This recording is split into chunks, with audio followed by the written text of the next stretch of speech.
The year is 1968. A young guitarist pitches his tent in a studio parking lot, determined to make his mark.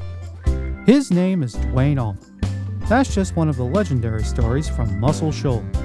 On the latest Architects of Soul, Max and Mello bring you inside Fame Studios to explore the resilience of a producer, the ambition of his musicians, and the powerful way they bridge cultural divides with nothing but rhythm and soul.